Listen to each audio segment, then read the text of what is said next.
Can you believe me if I tell you that people can be reborn, even after facing true evil and the complete destruction of all humanity? If not, then here is our story. Our hero was in a room with open windows from which fresh air. He sat, drooping, wrapped in a blanket, as if not comprehending what was happening to him at the moment. A short time later, the realization penetrated his consciousness. Somewhere he had already observed. Peering out the window, he discerned familiar places and exclaimed, "I found myself inside the game." Looking even more closely, he was amazed to find himself in the same game he had played more than 3 years. In this game he had a playable character, and the name of this game was Heroic Legends of Archon. In this game, you had to overcome all the difficulties and challenges completely alone, defeating everyone along the way. The game hid a dangerous event and countless accidents that could lead to the destruction of humanity. Huge and ferocious monsters also posed a threat that could lead to the destruction of all humanity. Ultimately, the apocalypse came to this world, and not a trace remained of humanity. However, don't worry too much about this, because everything will work out in the end, since the main character will definitely deal with this situation. Our hero turned out to be only a minor character, and his name was Cornalosh, a regular NPC who appears only in the initial quest, where the main character saved. Over time, our hero began to explore the surrounding area, and was amazed at the realism of everything that happened here. In advance, our hero was well aware of the plot of the game, and everything was predictable. He also sought to find the main character, Park Si-hoo, because he was soon to become the most famous. And walking through the streets, our hero tried to remember where this story began, and then he saw the main character, who was sitting and choosing between a sweet drink and sweet potato. Our young man was confused, not understanding what kind of food we were talking about, because this did not exist in this game. While our young man was thinking, the main character suddenly grabbed his head and shouted loudly that he would live only for himself and strive to be as efficient as possible. To calm the main character, Cornalosh ran up to him and took his hand. At that moment, when the main character was talking about potatoes, our young man realized that he was also an ordinary person, and with joy he exclaimed, "Me too, I am like that too." However, there was one huge difference between them. Park Si-hoo was the main playable character with an advantage in stats, but there were also a lot of disadvantages since he had never played the game and didn't know where to allocate his experience point. Our young man decided to help him and ease his fate by hugging him by the shoulder. He recalled that he had previously expressed a desire to become a magician, and therefore he should choose intelligence. He also said that in the next part of the game, there will be a skill book, which will be very important. He asked to simply trust him, claiming that he had completely completed all parts of the game and used all possible methods. He was a professional in Heroic Legends of Archon. Looking at him with a confident look, he thought about how lucky Park Si-hoo was to have someone like him helping him. During this emotional conversation, he did not notice how a hostile wolf appeared from behind with the intention of. However, the main character managed to notice the wolf before it could strike our young. Without further thought, he beheaded them. In the blink of an eye, he cast a spell that separated the wolf's head from the rest of the. After Park Si-hoo defended our young man, he turned with a kind smile and asked. However, our hero could also protect himself, because he knew all the intricacies of this game perfectly and masterfully mastered all types of weapons. He also knew that Si-hoo had a statistics window and system, which gave him a significant advantage in stats. However, our hero was more technical and masterfully mastered the art of battle, capable of not only protecting, but also supporting Si-hoo. Together they made an amazing duo, and he believed that together with Si-hoo they could save everyone, even prevent the end of the world and return to their native land. After long battles, Si-hoo offered our young man an elixir for Our young man gratefully accepted it and began to use it. The only thing he was disappointed about in this whole situation, it was that they only had guys on their team. The disappointment was that this game had a lot of different heroines, and the opportunity to use it as a dating sim was missed because they only had guys on their team. However, Park Si-hoo was unable to get close to any of the girls. Therefore, he invited them to his squad only in cases where it was necessary. It was for this reason that only boys remained in his squad. Our young man was not happy with this, and he asked the question, Why are there only nasty, disgusting, sweaty men on our... However, our young man should have guessed that Shihu has his own secrets. After all, the emperor's granddaughter suddenly died on the way to the entrance. Later, the final boss of the first stage, Marietta, disappeared. Each time, mysterious disappearances and murders began to occur more and more often. Because of this, the plot of this game deviated greatly from the original. It was collapsing literally before our eyes, and nothing good and kind that was intended by the developers was left. However, the more important factor was how Shihu himself perceived all these situations. After all, under this very kind smile there was a real personality, his true self, and our hero needed to doubt him at least. Because of his distrust of Shihu, he followed him to his secret hideout and saw terrible things. On one of the podiums stood the staff of Marita Dunilef, one of the heroines, whom they were never able to meet because she disappeared without... Stonebreaker was very angry with the main character, who was hiding his true identity, and he couldn't even think that such a place existed under... He was in a huge room filled with hundreds and thousands of items, and it was Shihu's inventory. Also in this room was one of the hidden objects, the recoil sword. This sword disappeared along with another heroine, Alicia, but that was not all. Also here was one of the greatest objects, the huntsman's mace. Another rare item was Lark's spellbook. All of these items belonged to characters who had previously disappeared during the play. Walking further through this place, he noticed a man hanging on chains. Horror was reflected in our hero's eyes. In front of him he saw a girl, completely shackled and in a red liquid, unconscious. It was a beautiful and graceful girl, Marietta Dunilef, the same heroine who disappeared. After some time of wandering, our young man, he is noticed by the main character. Looking at him with a gloomy look, he asked, "What have you forgotten here?" Cornelos objected, "What does all this mean? You said earlier that you went after Marietta and lost her, and she is here, hanging unconscious." Shihu simply replied that she was still a demon, so it was even better for her. He didn't want to just waste the blood of an ancient-class vampire, and decided to use it for the benefit of everyone else. He began to use it more effectively, and prepared from it the same low-grade elixir that our young man had previously drunk. Then our hero realized that he had drunk too much of this. He drank it without conscience, each time surprised by its wonderful properties. Realizing all this, he suddenly felt ill. Shihu approached him and asked, "What is the problem?" After all, he worked so hard to catch her. He even had to wait for her in the forest for a whole month so that she would fall into his trap. Our young man could not realize that he was doing all this only for his own benefit and whim. He asked him, "Why? Why are you doing all?" With a dead gaze, Shihu looked at our youth and replied, "To effectively move through the plot, because our youth's methods are too disappointing to me." Coming even closer to him, he said, "You are too soft-bodied, and you don't even kill these dirty people like Jaeger and Lark. You continue to protect them, although you can't even manipulate them." After that, he added that using these people only for their items is the most effective way. Cornelos became more and more upset, because he had been lying from the very beginning, and this vile player was not a newcomer for a long time. He wanted to ask him how long he had played this game, but he changed his mind and decided to ask only one question. How many lives had he ruined? Shihu replied that if he managed to kill 3 more, he would get 100,000. Cornelos realized that he was no longer human, because normal people could not act with such brutal method. He grabbed him by the chest and started shouting at him that he was a monster. Shihu replied that he must realize that they are just non-player characters, and you yourself have killed too many of them. He shouted further and further, because he only killed those villains who there was no point in saving.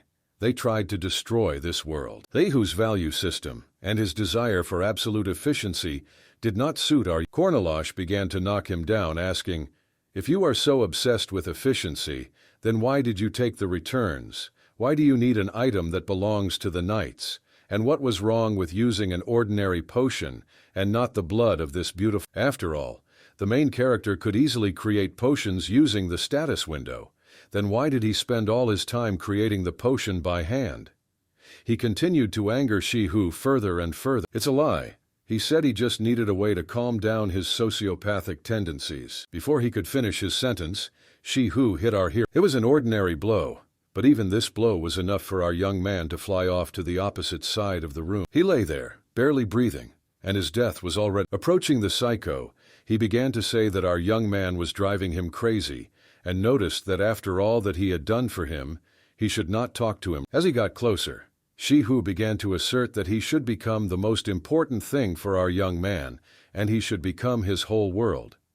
After all, he doesn't know his place, so he gets into trouble by meddling in the affairs of others, and all he does is look at the girls. Shihu continued to look at our young man, and said that he would no longer. Our young man sat and did not understand what he was saying, and what he wanted from him. After a moment he began to crawl away from him, saying that no, you are not like that. You are not like. Approaching closer and closer, Shihu said that he completely removed everyone who could get in his way, and it was all for the sake of their future. Our young man understood why there were only men in their. He noticed that these men were needed only to look at them, and he truly loved only him. Such unexpected news, if not a lie, hit the psycho in the face, because he could not come to terms with such an outcome. Our young man began to quickly run away, because Shihu was scaring him.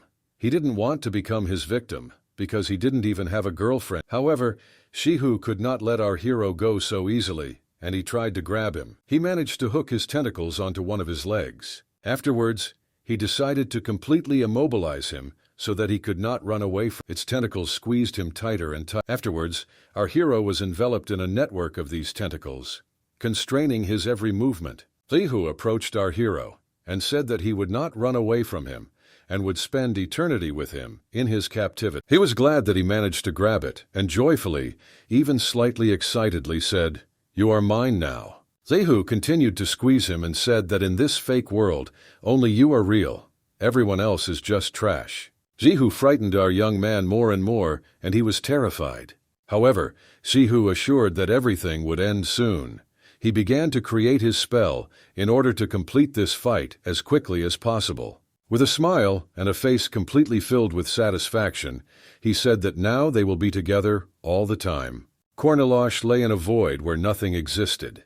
He was alone, and the final stage began. He also thought about the fact that Shihu always dealt with everything on his own, so he remained confident that he would deal with the final boss. Lying in the dark void, the young man pondered how he could cope with the incredible complexity of the task. Everything seemed almost impossible. Our hero thought that perhaps Shihu had already won. A familiar window opened in front of him, and fresh air entered his world. Our gaze floated smoothly around, like weightless clouds, and consciousness, slowly returning, found refuge in reality. The young man thought that Shihu might already be defeated, and a familiar window opened in front of him, from which fresh air poured in. He woke up in horror, remembering everything that happened to him earlier, thinking that it was all just a bad dream. He suddenly rose from his bed, feeling déjà vu, as if all these events had already unfolded in his life. The world around him seemed the same as when he first plunged into this virtual reality 3 years ago. Once again, a great opportunity opened up before him to change his destiny, and the destiny of other characters in this virtual reality. He vowed to do his best to finish this game with a good result and prevent others from suffering. With complete determination, he clenched his fists, ready to take advantage of this unique chance that fate had given him. His decisions reflected the fierce need to get rid of Park Si-hoo in order to change the course of his destiny. His soul was filled with sadness, but he knew that to change his fate in this game, he would have to make dark decisions. His next step was to fix a disaster caused by angry water monsters that had destroyed a dam and flooded an entire village. The tragedy left in its wake the loss of 1,000 monsters and 1,000 locals, who were not found in time for rescue. Faced with the terrible scene, Park Si-hoo did not feel pity, but rather enjoyed the suffering of others. Peering into the secret depths of Park Si-hoo's soul, our young man began to realize that behind this joy was hiding something darker and more mysterious. He saw this as an inhuman opportunity to monopolize experience, as if every drop of suffering and pain brought him incredible satisfaction. He appeared before him as a very antagonistic and sinister figure, like the devil in fleshly form, the real embodiment of evil. Now our hero has the opportunity to put an end to this ominous confrontation. Now the Si-hoo seems as fragile as our young man, and all the events that contribute to the strengthening of the player now go to the Merkaba Academy. After joining this educational institution, he gained incredible power, becoming unpredictably dangerous to everyone around him. Our young man rushed forward as far as his strength allowed, because so far he had not yet reached a level where he could not be defeated. However, he did not know how quickly he would be able to achieve that incredible power. He was in a hurry, because the admission ceremony awaited him in just 5 days. On the way, he passed through a magnificent forest strewn with colorful mushrooms. He decided to pick these mushrooms in order to use them in the future, making his choice in favor of the mysterious opportunities that they could bring into his life. At the moment, this was his only opportunity to eliminate Park Si-hoo, and he shouldn't waste another minute knowing that time was against him. A dark night devoid of light came, and a new training task appeared. His goal was to protect people whose carriage had failed, defying the darkness and unexpected trials that might await them along the way. The guy and girl stood fearlessly to protect people from monsters that resembled rabbits with a unicorn horn in their forehead. Their courage was awakened by the need to deal with these unusual creatures in order to ensure the safety of those in danger. Among them was also Park Si-hoo, who at this time was gaining experience by taking part in the defense and improving his skills. They successfully completed the training task and were notified of this by the mister, whose carriage broke down. Some of them were tired and eager to sleep. However, despite the fatigue, they were faced with the need to continue on their journey. But before they set off, a loud sound was heard, causing their eyes to strain to find the source of the sound. After this loud sound, they noticed a log flying towards them, causing them to immediately take action to avoid a collision.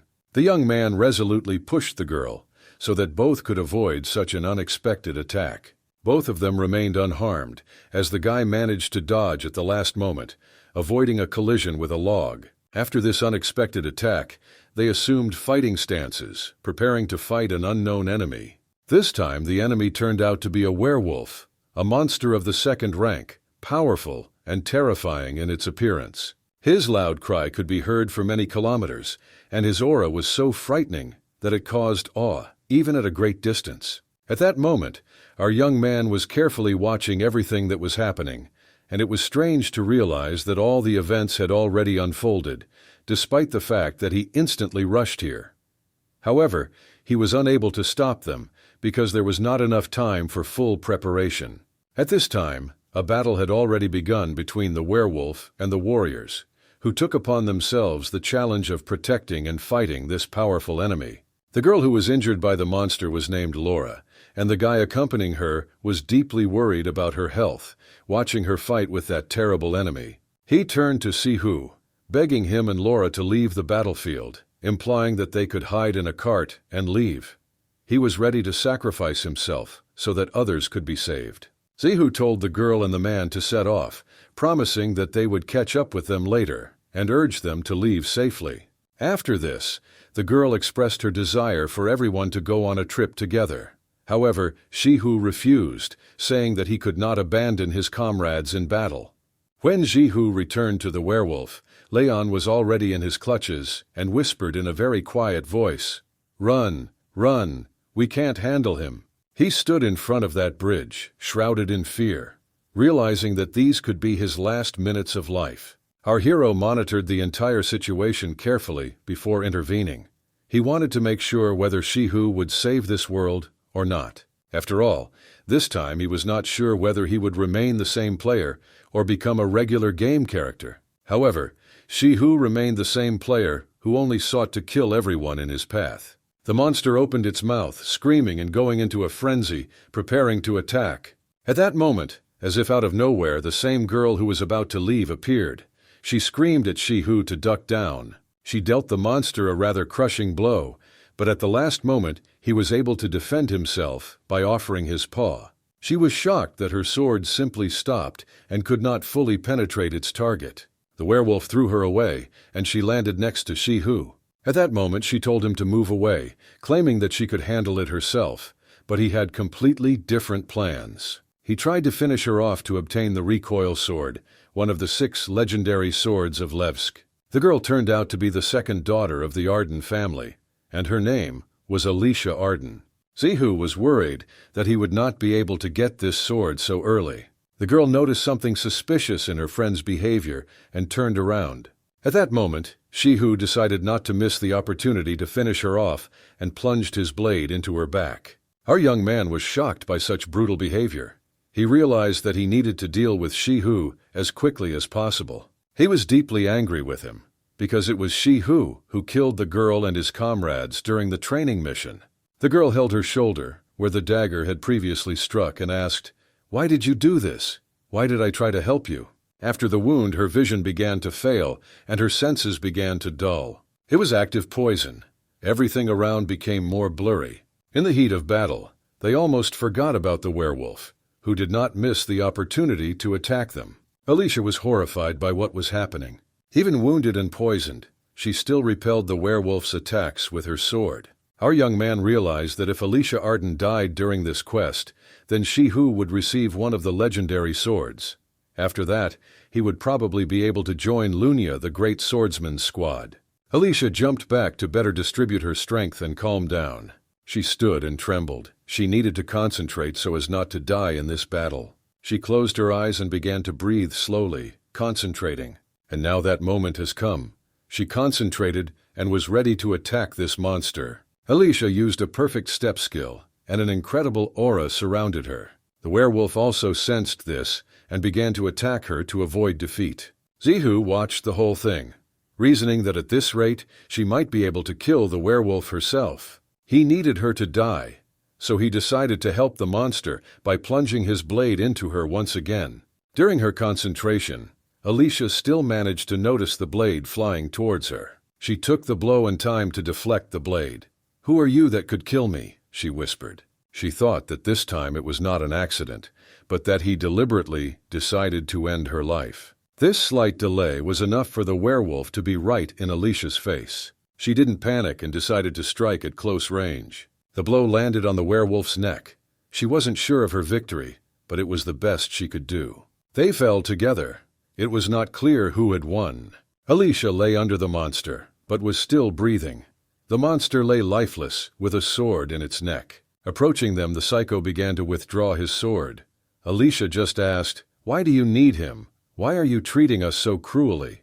He just snatched the sword from the monster's neck and began to rejoice that finally, Odachi is now mine. Carefully stroking it, he said that it could only be used with the help of a special skill. He had time to think about how best to use this legendary sword. A moment later, it dawned on him how to properly use this weapon. Turning around and looking at Alicia, he chose the only option available to him. If you kill a non-player character, he can gain experience. He looked at her with the desire to gain just a few units of experience. She lay there and breathed her last. She looked at him and realized more and more that this was the end for her. He, with an ominous smile and a flash of rage in his eyes, was ready to take the life of a non-player character just to gain a little more experience. And at that moment, a bag of strange pollen flies into his face and spreads throughout the area. He begins to cover his face and tries not to inhale this unknown substance. After some time, he begins to carefully examine what kind of substance was thrown at him. The pollen remained on his face, hands, and all over his body. He was unhappy that someone dared to insult him in such a way. Waving his sword, he shouted to the whole area, "Who comes out there? Who did this?" However, only those same forest monsters appeared from the bushes, which seemed like cute little animals with a unicorn horn on their forehead. And this powder turned out to be powder from mushrooms, which our hero picked up while running through the forest. These mushrooms were the monster's favorite food, and some of them were not completely covered by the pollen that was thrown into Shihu. He began to realize that it was a smell, and in the eyes of the monsters, he looked like just an ordinary piece of meat marinated with this delicious pollen. The monsters began to attack him in huge numbers, and he waved them off and yelled at them to leave. At that moment, our young man began to save Alicia and was glad that she was still alive. He also stared intently at the face of the previously defeated monster and wanted to take the trophy from him. Approaching him, he began to pick out his fang for further use. A moment later, he heard Shihu start talking to him. Our young man did not expect that he would cope with all the forest monsters so quickly. Shihu approached him from behind and asked, "So, who are you? What do you allow yourself?" Cornalosh at that moment took the fang of a previously killed animal and began to stall for time, asking about how he killed 3 horned animals in a minute. Is this sword really that good? Shihu looked at him and became more and more perplexed. Who are you? Our young man turned around and looked at him with a furious look, contemptuously. From the very depths of his soul, Shihu recognized him. After all, it was Cornalosh. Just warily asked, "What are you doing here? Why did you come here?" Our young man thought that he might have lost his memory and was no longer aware of anything. This was probably just to his advantage. He wanted to anger him even more and said, "All your hard work will be in vain if you continue to hold this sword like this." Shihu looked at his sword and asked, "What do you mean?"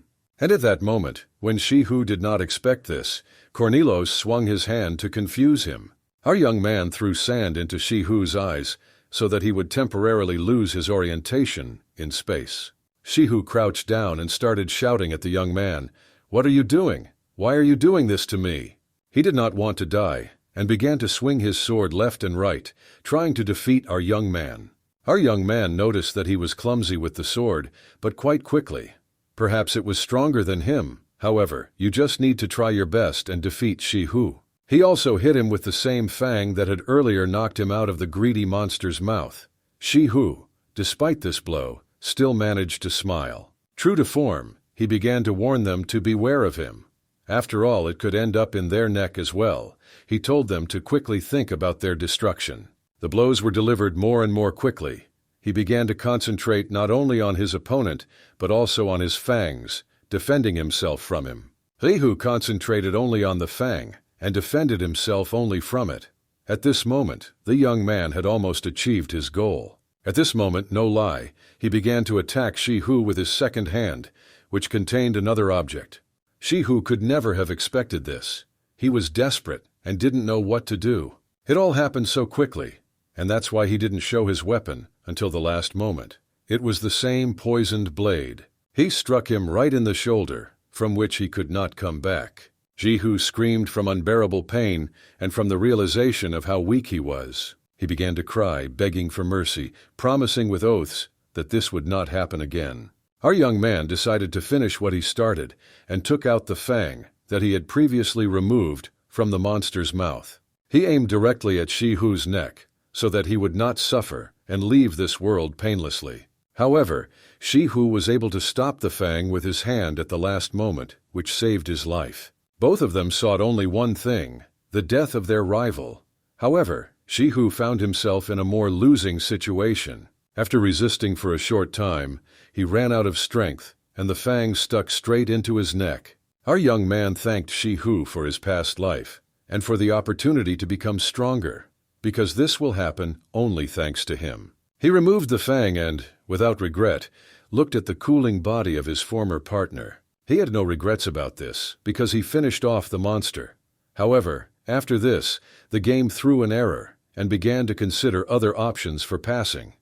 Then she determined that it was necessary to transfer the experience of the previous player to our young man, and also transferred the minimum statistics to save the failure. The game declared him an additional player. Now our young man was only wondering whether he was now entitled to a window with statuses or not. Looking back, he remembered the girl he had saved earlier. She lay there. Her fever rose. She was exhausted and could not move. Our young man approached her, asking, "Are you okay? How are you feeling?" She only answered that she felt very bad. She was already losing her eyesight and couldn't see anything. Then he laid her close to him and began to ask, "You're dizzy. You can't smell anything anymore. You can hear faintly, and you've got a complete ringing in your ears," she answered in a weak voice. "How do you know all this?" He realized from the symptoms that it was most likely similar to the poison of the peacock tree frog, and was glad that Shihu had a low level before. After all, if his level had been higher, Alicia could have died instantly. He was glad that there would still be a chance to save her. However, the fang entered her body, and the flow had to be stopped. "Let's do it," he said, "and then we'll start administering the antidote." He turned her around and began bandaging her hand. She started screaming in pain, but he calmed her down. "I know how to stop the bleeding. Trust me. I also know how to administer the antidote." He thought that with such pain she would scream, and it might happen that she would bite her tongue. This will become a problem. He decided to offer her something to relieve the pain and reduce the risk of tongue biting. Looking around, he noticed this and decided to use it for the last time, not thinking of anything better than offering his hand as something to bite. Having examined everything in more detail, he decided that this was the only possible way out. He gave her hand to Shihu and said, "Bite it, this will make it easier for you." Starting to take off their clothes, he said, "It will hurt you a lot, so bite harder and be patient so that this doesn't happen." Taking out the monster's fang, he thought.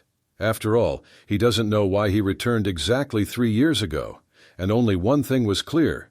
He ended up here and killed the player. Taking out the fang, she began to scream very furiously. Our young man only cared that the person he had killed in his previous life would now live. After everything that happened, she lost consciousness, and they were left alone in the forest. He sat and watched her closely. She lay in a slightly less deplorable condition.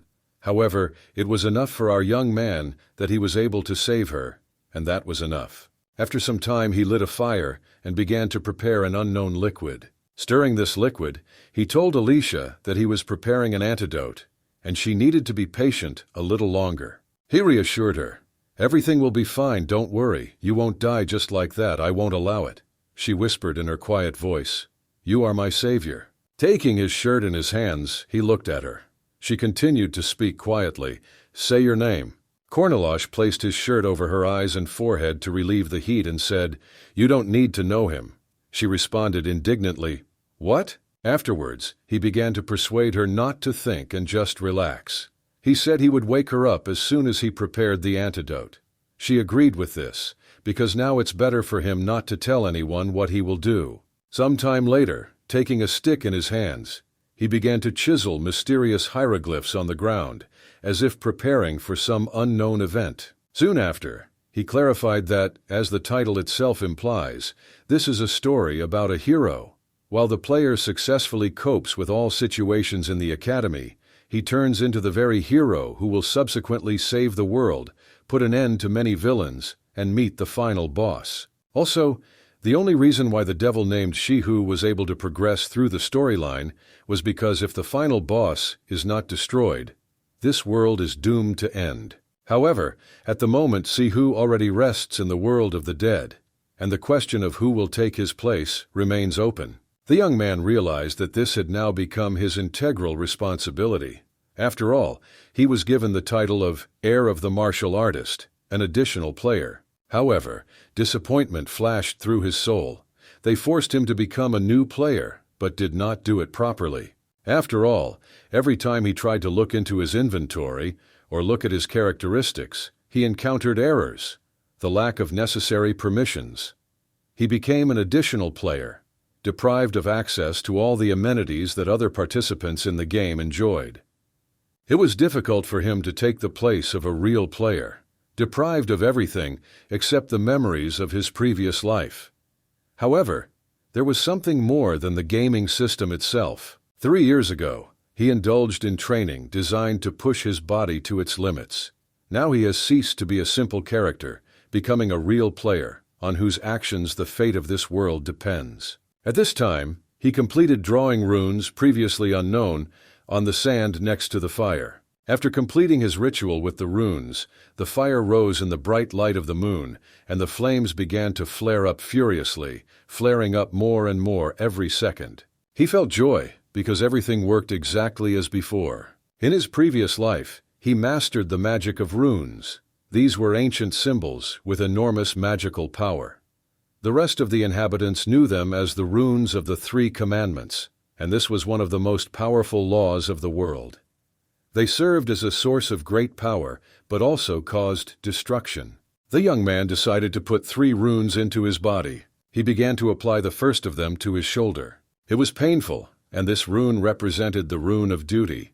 This commandment gave the caster additional strength when he fulfilled a previously given oath. The power that this rune provided was proportional to the oath you took.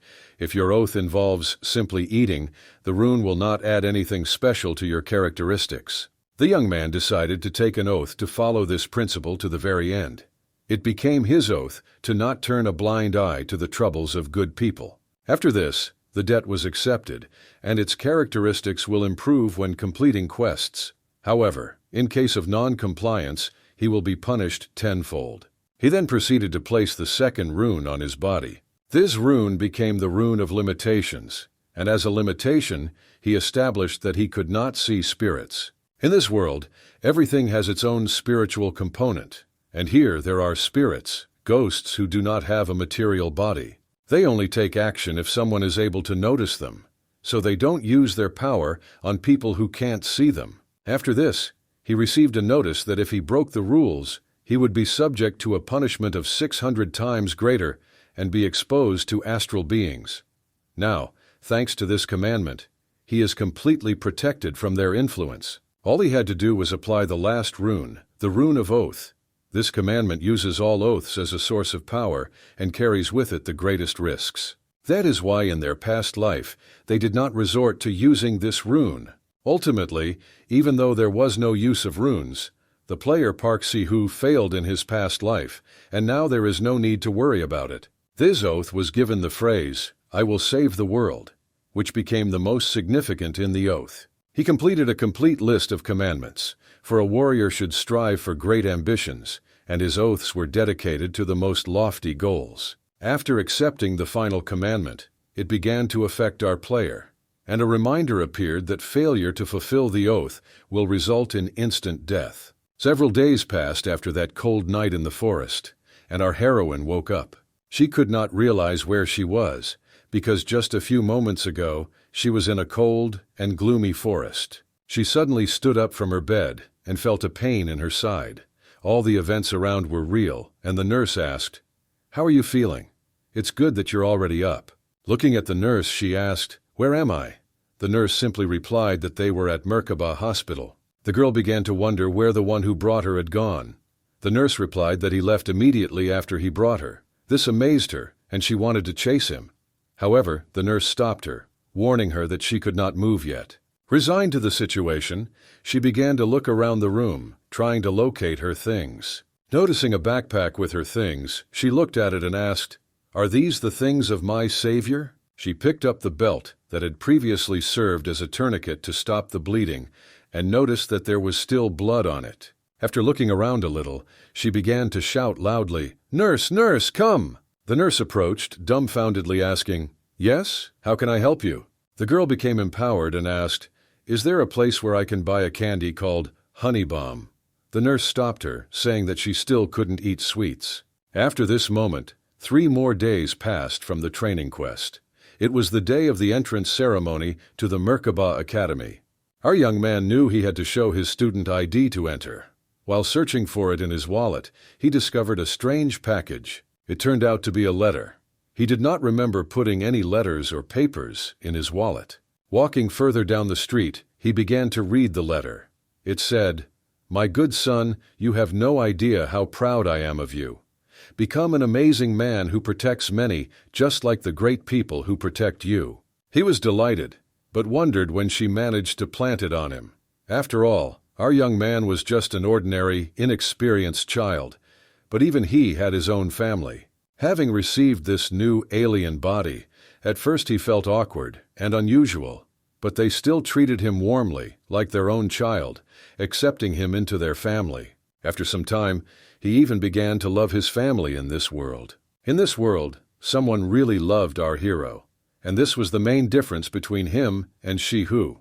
After that, he headed to the station to leave here. He looked at all these trains and admired them, wondering why there were so many trains here. Everything became clear. This was the Merkaba Academy. A girl with a beautiful figure and blue eyes appeared before his eyes, who greeted all the newly arrived students and invited them to gather around her. A conversation began between them. She asked, "Are you new too?" He introduced himself by his name. She noticed that he was tall and offered him something to eat. With a sweet smile on her face, she held out the potato to him. After that, they all left on the train, passing the magnificent views of this majestic city. She began to explain that this was the Creative Arts Building, and this building was where students gathered to do research. This girl was Mareta Dunilev. She was a great magician, And in her second year, everyone began to love her. Everyone was glad to see her. However, in this world, over time, people face unforeseen misfortunes and tragedies. In the future, deep despair awaits this girl, and she will become the final boss of the first part of the game. On the way out, she told everyone to take one regular and one sweet potato with them. Then she said goodbye to everyone and wished everyone good luck. And that's how our hero ended up at the great Merkaba Academy. Later, our young man noticed a spell on the ceiling, which meant the beginning of the use of magic that expanded space. He stood quietly while everyone else in the room panicked. There were shouts all around. "Does anyone see? What is happening here?" Then the space began to expand, and a calming voice was heard. "Don't worry, everything is fine." This voice caused deep surprise, because our young man stood there, showing no emotion in front of the unexpected event. Listening to this voice, he remembered that it was the voice of Old Man Haman, who always stood out for his unique style. In his opinion, the old man acted as if this was just a recruit camp. Their history was marked by a battle with an ominous tribe, and the most effective means of confronting them were superhumans capable of using the lasso. It was here, at the Merkaba Academy, that these people were taught and passed on Iman. A silhouette appeared in front of him, reminiscent of the moment when he interacted with all the students of this academy. After some time, he introduced himself. He said his name was Damon, and he had been entrusted with presiding over the entrance ceremony this year. Turning out to be a professor at the Faculty of Knights, he took responsibility for an important event. Our hero was happy, because he had not seen this man for a long time. The professor also noticed that most of the students came here with a sincere desire to become knights or wizards, so they should have received a certificate immediately after entering the academy. Glancing at the others, he continued the conversation, admitting that he was a little worried about how they were acting, considering that they were just regular simpletons. Offering to test their abilities, he was intrigued to see what everyone present was capable of. Signs with their statistics appeared before the eyes of all the students. The indicators were not the most outstanding, but his physical strength stood out at an excellent level.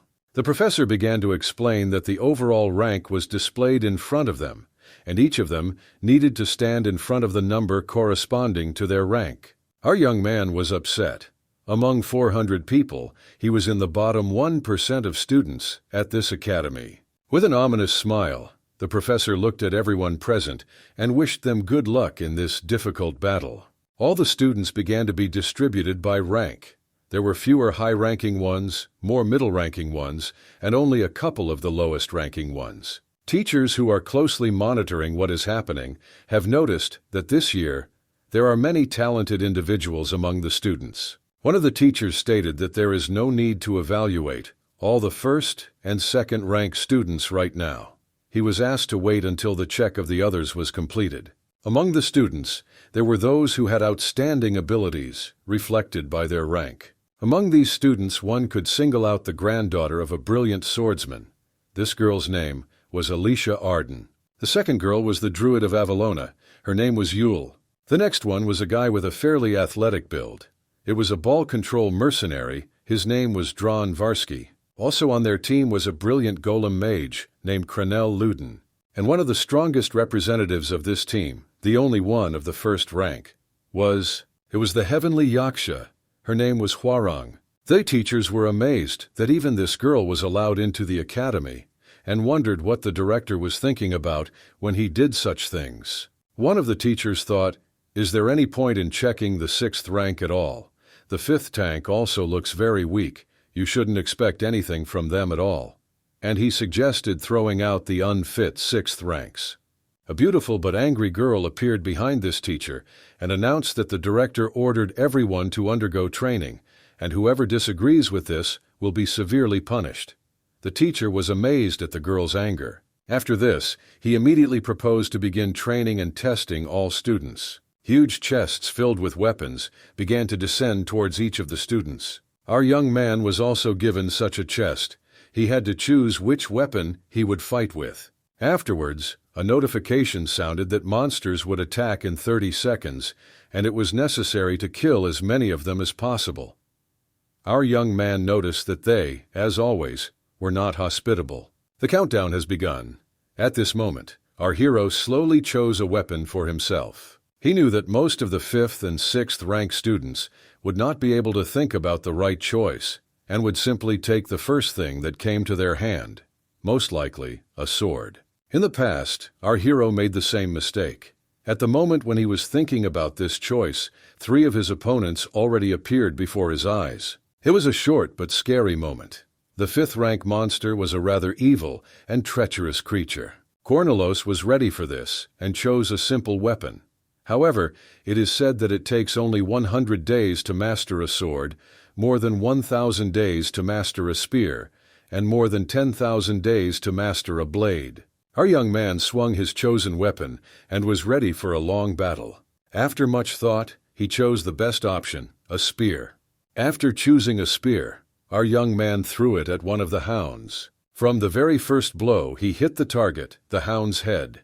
Under his gaze, the hound began to evaporate, receiving critical damage. As a sign that he was the first to win, he raised his hand and asked for their forgiveness, realizing that they did not have much time left. The remaining hound began to rapidly attack our young man, trying to gain an advantage in this battle. Before he could get close to him, the spear found its target again, and another hound was defeated. They did not have time to reach him, and both remaining opponents were defeated, becoming fluff and dust. His victory was too easy, because he already had too much experience in hunting these creatures. As he pulled out his spear from one of the defeated monsters, he thought, 12 seconds is too much time required to destroy all 3 hounds. He also noted that in his previous life, he was unable to kill a single hound and was expelled because of this. But this time he was more determined and believed that everything would turn out differently. After all, now he decided to completely destroy all enemies, no matter who stood in his way. He was already ready for the next wave of monsters. He stood there for several minutes, but no one appeared. He began to think that he had been forgotten, and this made him more and more upset. After some time he began to wonder why no one was coming out. Is this whole system broken? At the same time, one of the teachers watched as the hounds tore the rest of the students to pieces, not giving them a chance. The teacher was upset that the new students were not even able to defeat the hound. In his time, these were one of the simplest monsters that could be killed in a couple of minutes. Later, he looked at one of the spheres and continued to reason. If the 5th rank is so weak, then there is no need to even rely on the 6th rank. However, he noticed our young man and found it strange. After all, our young man, according to the teacher, was 6th rank and was just sitting, resting. The teacher thought that the monsters had not appeared, and perhaps there was some problem with him. Later he added 3 more hounds to his neck. Our young man looked at them lazily and said, "And again these weaklings." After the teacher added the hounds to our young man, he turned away and began to inspect the other players. Noticing the first one, who passed with a score of 7 minutes 20 seconds, he was glad that at least someone was able to defeat these opponents. Looking at our hero again, the teacher did not understand how this could happen. After all, our young man was sitting again, and there were none of the enemies around. The teacher thought that there was clearly some kind of problem, and the summoning of monsters did not work again. He decided to correct this mistake. And another teacher came up and asked if something was broken. However, this cannot be. He argued that Madame Josephine's magic never failed. During the tests throughout the entire time, this teacher answered that he should have failed a long time ago. But he sits so calmly, it's obvious that monsters simply don't appear in his room because he's only rank 6 and can't defeat them. The teacher asked, "Did you see that they were not called?" The first noted that no, and suggested that we study the situation more carefully. They added 3 again to make sure the system was healthy. The young man was upset because these creatures appeared again and again. Every time he destroyed them, it was like an annoyance to his day. This time, he was decisive and immediately took 3 spears, trying to deal with them with one powerful blow. He instantly threw his spears one after another, each hitting the hound. In a matter of seconds, he defeated everyone. The teachers were shocked. 7 seconds. Is this even possible? Isn't this some kind of mistake? Professor Fermac passed by the teachers, who decided to invite him in order to make sure that everything was going well for our young man and that he was honestly passing all the tests. Professor Fermac approached and began to wonder what records the 4th and 3rd ranks had. Later, he also asked about a guy named Jaeger, who completed it in 3 minutes and 30 seconds. After that, he clarified why they called me in the first place and why you need me here. The teacher averted his eyes and looked at our young man's sphere. He said, "Well, look, there's nothing special going on here, but maybe there's some mistake here. Could you take a look at how this young man's test is going?" After this, the teacher said that since he throws spears so well, perhaps he is the son of a hunter, and they decided to give him a stronger opponent. This opponent turned out to be a boar, which had the 4th rank. They decided to see how he could cope with a top-ranking monster.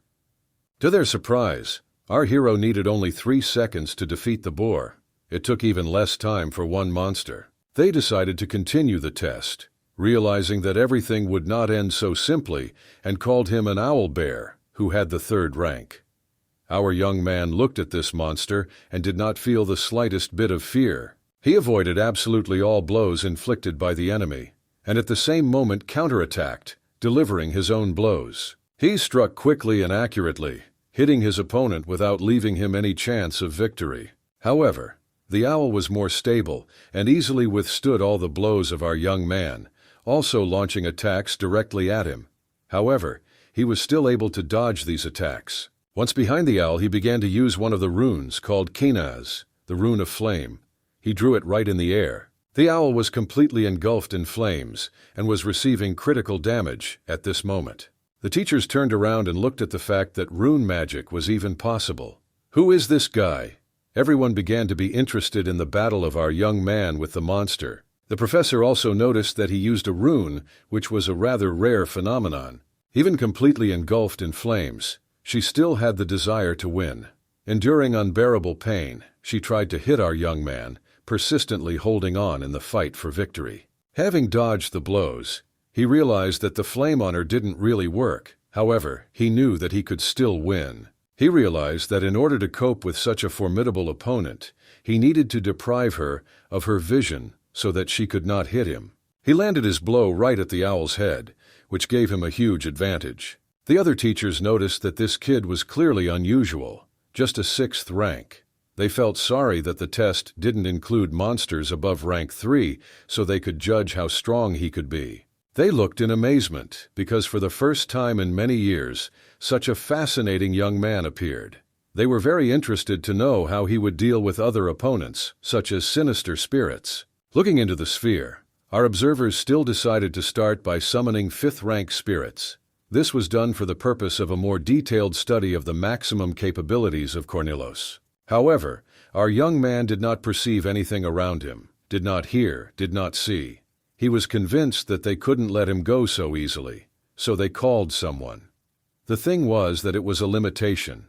He couldn't notice spirits, couldn't feel or interact with souls, spirits, and ghosts. And since he was unable to exert any influence on them, he decided to check whether the spirit was really present here, or whether it was just his imagination. Standing motionless, he began to count down, 1, 2, 3, 4.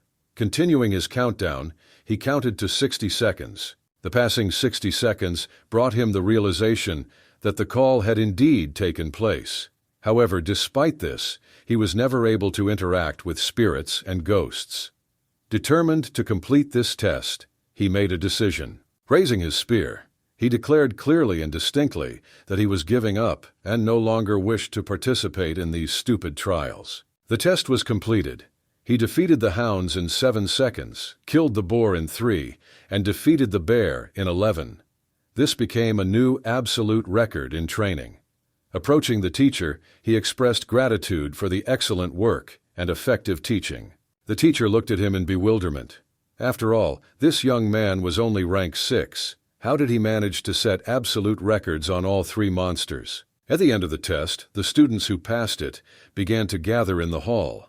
Our hero was among them. The rest of the students then began to stand and chat, finding out each other's ranks and asking which monster each had already defeated. Of all these students, the huntsman stood out. the one about whom the professor was interested. Our young man noticed him and remembered.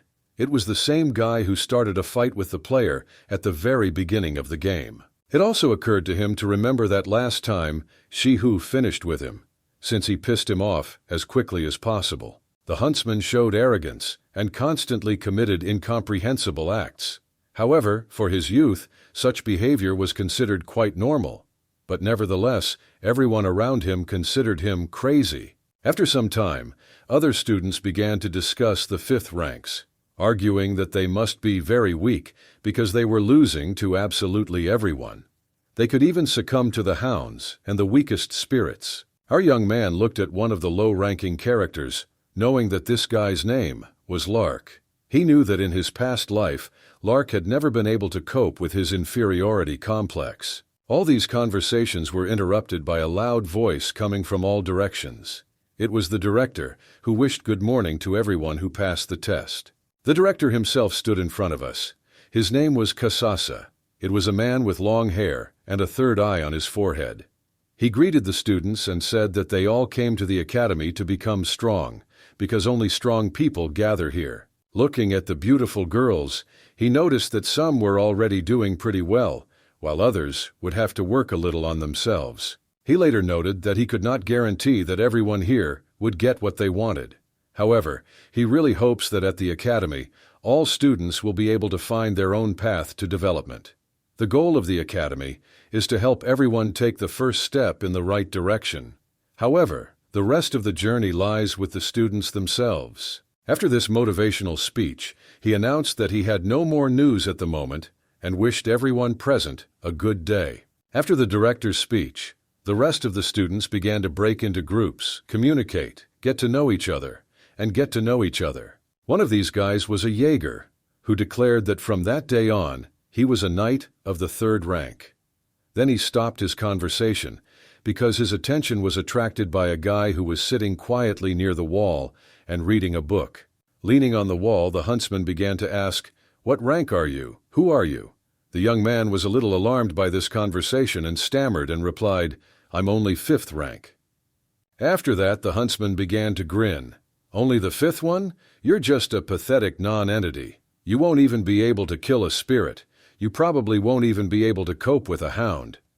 He mocked and mocked more and more. Our young man approached the Jaeger, hugged him from behind, and said, "Hello, guys. What are you doing here?" The huntsman turned around, looked, and asked a question. "Who else are you? Why are you so persistent?" Cornelos also noted that the Jaeger had a beautiful tattoo on his back, and the artist was probably very talented. Our young man also noted that the tattoo on his back could indicate his blood type. If he had been injured, he would probably have been able to quickly receive a blood transfusion. The huntsman turned and said, "Do you understand? To be honest, this tattoo was made by my mother. She was the best tattoo artist, although she originally worked on paintings. I just asked her to make a tattoo for me." Noticing that the tattoo was done very well, he began to wonder, "And if you still have any tattoos, do I already know everything?" In a past life, when the huntsman disappeared, his mother came to them to find out what happened to her son. She talked about his tattoos, arguing that they were not only aesthetically valuable, but also had a practical purpose. She cried, realizing that, most likely, he would never be returned. She created these tattoos because she was worried about him, especially after he entered the academy. Her motherly heart cared for him until the very end. After these memories, Jaeger began to show off more tattoos. One of them was a floating carriage, the symbol of the Merkaba Academy. Everyone else admired these picturesque drawings on his body. Our young man approached and began to introduce himself to him, announcing that his name was Cornelos, and asking the name of the young man who stood opposite. The huntsman replied that his name was Gamekeeper Hinchpeter. After that, they asked the guy who was standing next to them with a book what his name was. He simply replied, "My name is Lark," and the girl watched what was happening. The guys got to know each other and communicated freely with each other, and she closely followed what was happening. In fact, the girl watched our hero and was surprised. After all, he so naturally intervened, saving a guy who was almost being bullied. It amazed her. Looking at him, she realized that he seemed to be a good person and could be trusted. Our young man tried to make a good first impression on Lark, because his ability was to remember everything and everyone. With an evil smile, he was happy because he had found it. He discovered that very free skill book that will store everything he sees. Afterwards, they began to explain that most of the Academy's institutions are free. Food here is cheaper than in the city, and you don't have to pay for housing. However, all students were advised to visit the training room instead of having fun. Our young man also followed this advice, and the reason was quite simple. With the help of this room, even impossible training becomes achievable. Our young man decided to check out this room and took the opportunity. He chose to fight spirits he could never see. The rest of the students looked at him and were puzzled. "Look, he's just a first-year student, and he's working with ghosts," they whispered to each other. They further reasoned that students are usually not so diligent in the second semester, and were sure that he only came here because he had heard a lot about this academy. However, the next student noticed that there were also second-year students who could not defeat the wind spirit. The same girl passed by and carefully watched our young man. At that moment, our young man received a blow from the spirit. The others had already started laughing and said, "This is what happens when a first-year student goes up against such strong opponents." Standing completely exhausted and breathing with difficulty, he said that these perfumes were still too strong for him. One of the teachers who had previously supervised our student's test came up from behind. Approaching, he said, "So here you are, the same student who broke all the records." The young man also greeted the instructor, and a dialogue began between them. The instructor asked why Corniloche practices with spirits. Our young man replied that this was to practice wielding a spear over various opponents. The instructor asked, "Are you sure you can handle them? After all, they are too hard for you," catching his breath. Our hero replied that he would do it. He just needs time to adjust to them. Our young man was worried that the old man just suddenly came up to him and started talking. He wondered if it was because something had gone wrong during the exam. The instructor also began to peer at our young man with a thoughtful look, as if intending to say something. After a moment, his face became kinder, and he began to praise our young man for his fighting spirit. He also gave him 10 food coupons. As he was leaving, he said that if he managed to defeat the spirits, the young man should come to him, and he would give him an additional reward. Our young man began to relax because this instructor shows care through food. Later, he began to wonder, is this a good sign, or is there something wrong with him? The girl looked into the distance, watching what was happening. At that moment, our young man began the battle again. Blow by blow, he was getting closer to victory over the spirits. Their battle was fierce and fast. However, the spirits also struck our young man, hitting vital organs. After several such blows, he fell to the floor, letting go of his spear.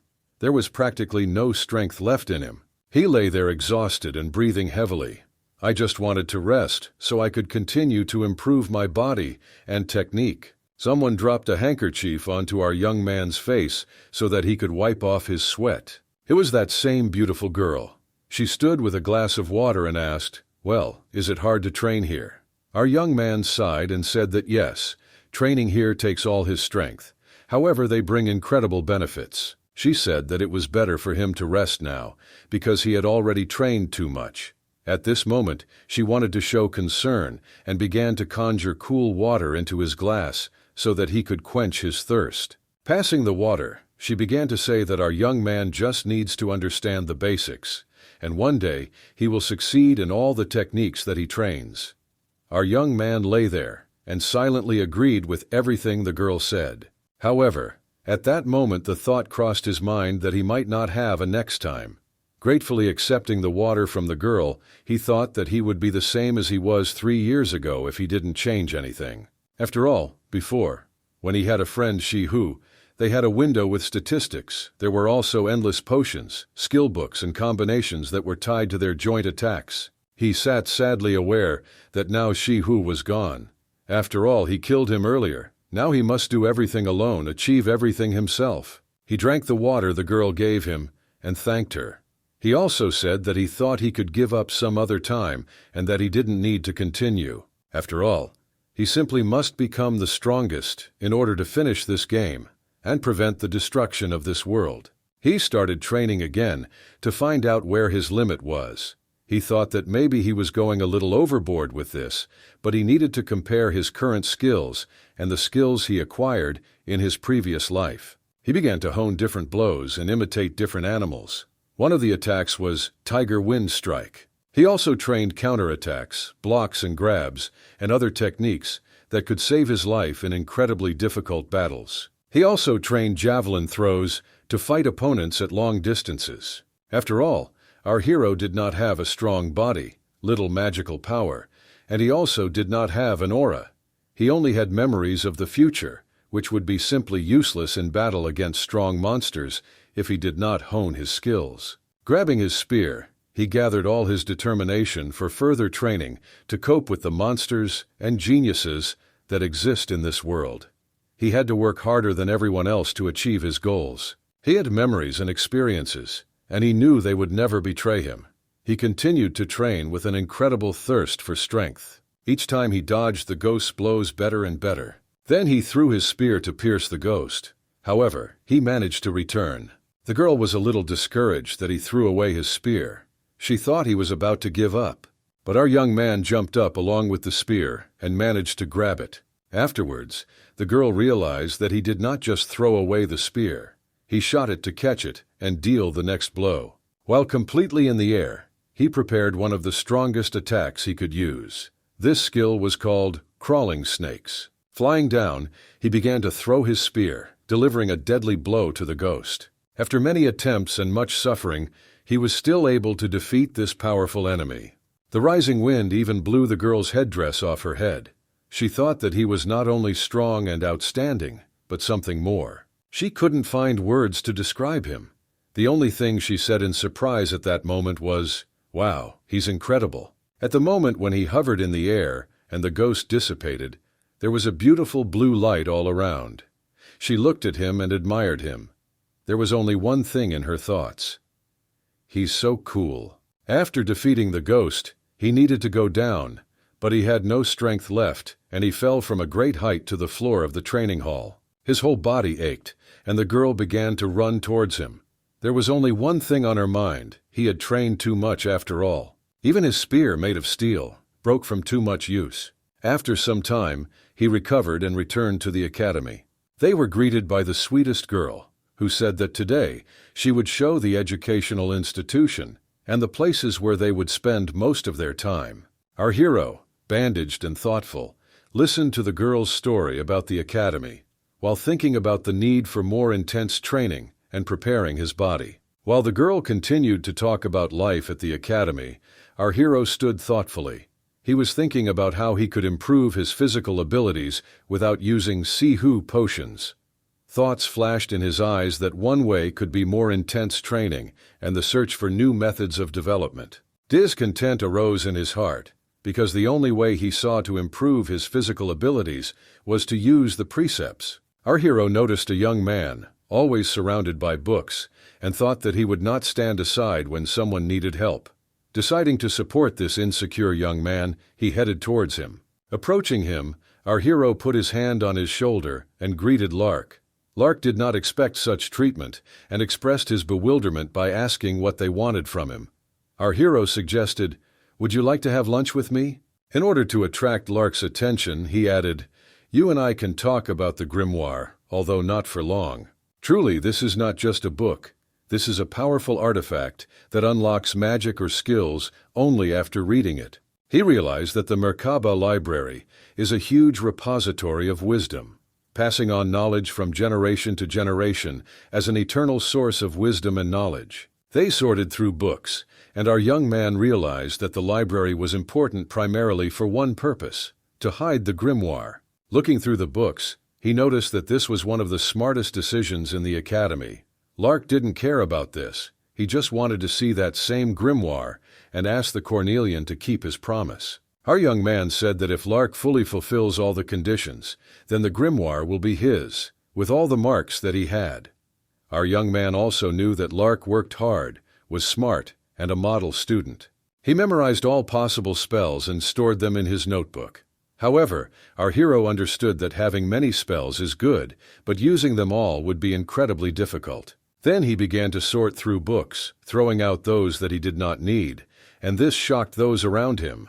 Our hero continued to reason that if the caster's level and mana pool were low, then even with the best magic textbooks they would not be able to achieve good results. But the exception was that same grimoire. With its help you can master any spell. Lark watched as he leisurely tossed the books onto the floor and told him to stop fooling around and get down to business. At that moment, one of the books that our young man was opening opened a secret door. Lark was shocked. "There is a secret door in this building? How could you even find it here?" Our hero easily and naturally began to walk along that corridor. Lark shouted to him saying, "Be careful, wait for me, let's go in together." Walking down the corridor, Lark was surprised that there were such places in the academy at all. Our young man stopped and said, "Lark, can you promise me something?" Cornelius extended his hand to Lark and said, "It's time for you to keep your promise. We need to work together to achieve our goals." They shook hands. Lark perked up and said, "Okay, let's do this. You need my help in fighting evil spirits, right?" Lark continued to speak, but did not have time to finish the entire sentence when he received a blow from our young man, right in the face.